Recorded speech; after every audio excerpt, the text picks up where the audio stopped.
কি ভাবছিস ভুলে গেছি? পুরোপুরি সত্য না হলেও আংশিক সত্য। ভুলে যায়নি, তবে ভুলে যাওয়ার চেষ্টা করেছি।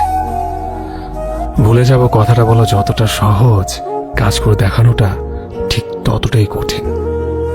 সত্যি ভুলে যাওয়া কোনো সহজ কাজ নয়, কারণ ভালো অনুভূতিগুলো থেকে মন্দ অনুভূতিগুলো আমাদের বেশি মনে থাকে।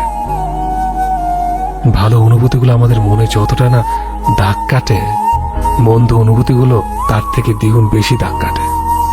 তবে যে অনুভূতিগুলো কষ্ট দেয়, বারবার তীক্ষ্ণ ব্যথা সৃষ্টি করে, সেই অনুভূতিগুলো ভুলে থাকাই ভালো। তাই ভুলে যাওয়ার চেষ্টা করাটাই উত্তম, বাকিটা মন সাপেক্ষ। প্রাক্তন কি মনে হয় সবার কাছে এটা বিরক্তকর শব্দ? না, প্রাক্তনকে সবাই লোক দেখে গালিগালাজ করলো, তার থেকে জিজ্ঞেস করুন প্রাক্তন মানুষটাকে ঘৃণা করতে গিয়ে তার বুক কেঁপে ওঠে কিনা। প্রাক্তন আমারও ছিল, তবে সম্মান করে চেয়েছিলাম দুজনে, তারপরও পাওয়া হয়নি। তার দোষ দিয়েই বা কি লাভ? হয়তো উনি ঠিক করে রেখেছেন যে তোর পাঁজরের হার ওর শরীরে নেই। যাই হোক, তাকে ভুলিয়ে দেওয়ার জন্য যার আগমন হয় আমার জীবনে, তাকে পেয়েও এখনো পাওয়া হয়নি। কখনো চাইনি প্রাক্তন নামক শব্দটা তোমার জন্য আমার মুখ থেকে উচ্চারিত হোক। এক পৃথিবী মানুষকে মানিয়ে আমি তোমাকে আমার প্রিয়তমা করে নিব। শুধু হাতটা ধরে রেখো, দোয়া চাই। কিছু পুরুষ আছে যারা মধ্যরাতে যৌন চাহিদাতে উত্তেজিত হওয়ার পর বউকে ভোগের বস্তু মনে করে না। মাঝরাতে যখন তারা দেখে স্ত্রীর গায়ের তাপমাত্রা বেশি, তখন স্ত্রীর সাথে শারীরিক মেলামেশা না করে তার মাথায় জলপট্টি দিয়ে দেয়। কিছু পুরুষ এখনো আছে যারা গার্লফ্রেন্ডকে নিয়ে রুম ডেট করার চিন্তাতে মগ্ন থাকে না, বরং গার্লফ্রেন্ডকে কিভাবে বউ করা যায় তার জন্য লড়াই করতে থাকে। কিছু পুরুষ আছে যারা কোনো নির্জন জায়গা পেলে গার্লফ্রেন্ডের বুকে হাত দেয় না, বরং অন্যটা ঠিক করে দেয়। কিছু পুরুষ এখনো আছে যারা তাদের পিতামাতার বৃদ্ধ বয়সের খুঁটি হয়ে দাঁড়ায়, পিতামাতাকে নিজের সবটা দিয়ে ভালো রাখার চেষ্টা করে যায়। তবু আমাদের এই সমাজ আমাদের চোখে আঙুল দিয়ে দেখিয়ে দিতে চায় পুরুষ জাতি খারাপ, পুরুষ জাতটা বেঈমান। সবাই এক হয় না, সবার মেন্টালিটি, পারিবারিক শিক্ষা, ধর্মীয় শিক্ষা এক হয় না, তাই সবাইকে এক পাল্লাতে মাপা ঠিক না। কিছু মানুষ অকারণে অনলাইনে থাকে, খুব ভোরবেলা, গভীর রাত, দুপুর, বিকেল সব সময় এদের অনলাইনে পাওয়া যায়। এরা কাউকে মেসেজ দেয় না, ফেসবুকের নিউজ ফিডে স্ক্রল করতে করতে ক্লান্ত হয় না। একবার নিউজ ফিড, একবার মেসেঞ্জার পালাক্রমে ঘুরে বেড়ায়, কিন্তু কাউকে নক করে না। এই মানুষগুলোর জন্য কেউ অনলাইনে অপেক্ষা করে না, কেউ কখনো তাদের খোঁজই নেয় না, তবুও এরা অনলাইনে আসে। কিছু যেন একটা আকর্ষণ এখানে আছে, কিন্তু কি আছে তারা এটাও জানে না। এরা জানে শুধু ফেসবুকে স্ক্রল করতে, ঘন্টার পর ঘন্টা অন্যের ডে দেখে সময় পার করতে। কেউ কেউ দুই একটা পুরাতন মেসেজ ঘেটে দেখে। এরা কারা জানেন? ভিতর থেকে খুব নিঃসঙ্গ, খুব একা। অনলাইনের জগতে তাদের আহামরি টাইপ বন্ধু নেই, প্রেমিকা নেই, প্রেমিক নেই, তবুও তারা অনলাইনে আসে, কারণ মেসেজের আশা এরা করে না। কেউ এদের থেকেও মেসেজের আশা করে না। অনেকেই মনে করে এরা হয়তো সারাক্ষণ অনলাইনে প্রেম করতে আসে, অন্যকে ইনবক্সে বিরক্ত করার জন্য অ্যাক্টিভ থাকে, কিন্তু প্রকৃতপক্ষে তারা প্রেম থেকেও দূরে থাকে। একাকিত্ব নিয়ে তারা যেমন অনলাইনের এখন ওখন ঘুরে বেড়ায়, ঠিক সে একাকিত্বকে সঙ্গী করে ঘুমিয়ে যায়। কেউ তাদের না, তারা কারো না, তারা শুধু প্রচন্ড রকম নিঃসঙ্গ। কিছু মানুষ আছে যারা অল্পতেই রেগে যায়। এই রেগে যাওয়া মানুষগুলোকে আমরা অনেকে পছন্দ করি না। এদের দেখলে বিরক্তি একটা ভাব চলে আসে, মনে মনে ভাবি এদের মন বলতে কিছু নেই নাকি। অথচ আমরা জানি না যে এই রাগী মানুষগুলোই প্রকৃতপক্ষে ভালো মানুষ। কিন্তু রাগী মানুষগুলো খারাপ না। রাগী মানুষেরা নিজেদের চরিত্রে সহজে দাগ লাগতে দেয় না। এতে যাই হোক না কেন, এদের ব্যক্তিত্ব যতটা নিখুঁত ঠিক ততটাই প্রখর। এরা সহজে হারতে শেখেনি। রাগ সবসময় খারাপ অর্থ বহন করে না। মাঝে মাঝে রাগের মধ্যেও নিজের ব্যক্তিত্বকে তুলে ধরা যায়। তবে অকারণে রাগ করা কিংবা অল্পতেই রেগে যাওয়া খুব খারাপ। এসব রাগের কোনো মূল্য নেই। এসব রাগ হলো এক ধরনের ছেঁচড়ামি। রাগী মানুষগুলো যা বলবে সব তোমার সামনেই বলবে। ভালো করলে ভালো বলবে, খারাপ করলে খারাপ। এরা সামনে তালি আর পেছনে গালি দেয় না, যা বলবে সব মুখের ওপর বলবে। শুধুমাত্র এই কারণেই তারা অনেকের কাছে খারাপ হয়ে যায়। যার রাগ যত বেশি তার মনে ভালোবাসা ততটাই বেশি।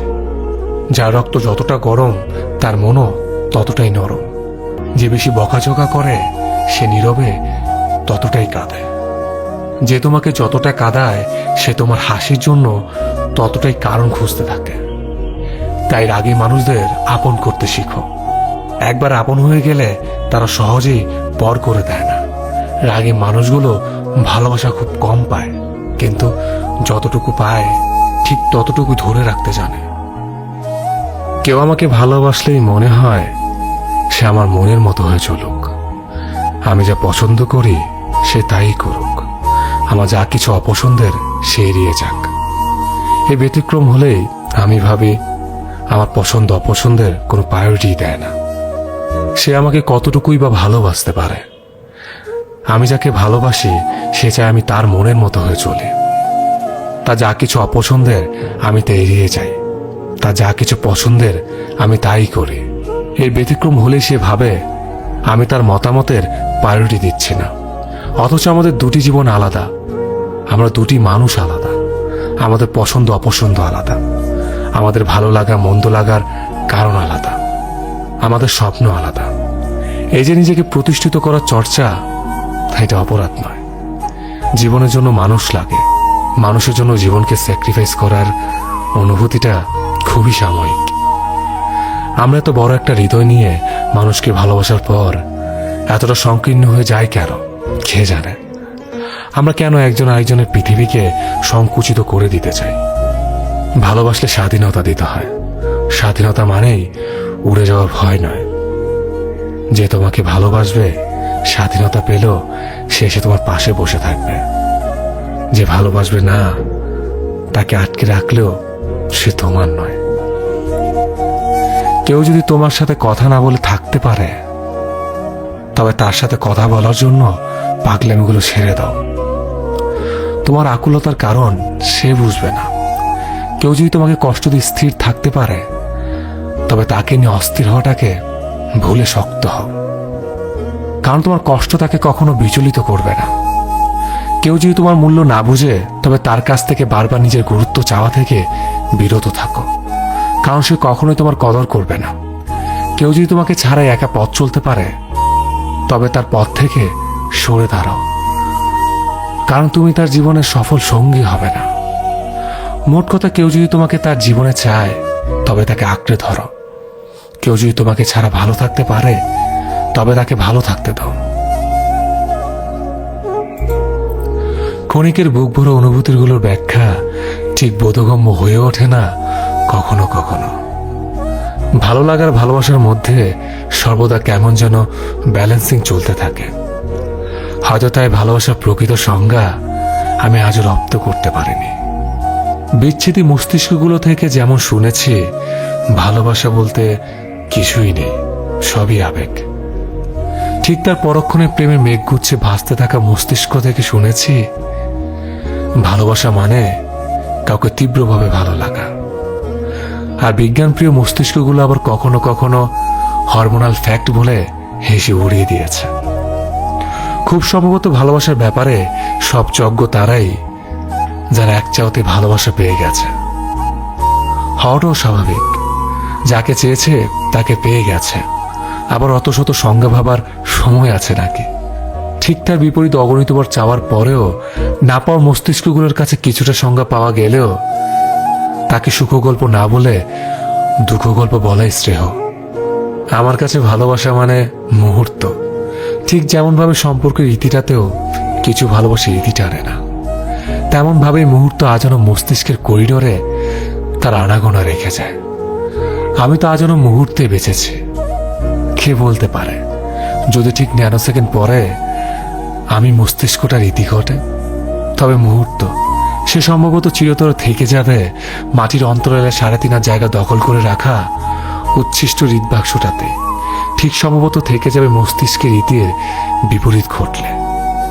কোন এক নিঝুম বৃষ্টির রাতে জানলার পর্দা সরাতে থাকা এক শান্ত শীতল বাতাসে।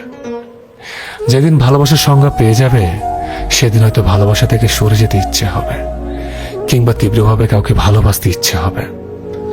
সব মিলিয়ে ভালোবাসা তোমার জন্য দিন শেষে একটাই সুর। তোমাকে বুঝি না প্রিয়, বোঝো না তুমি আমায়।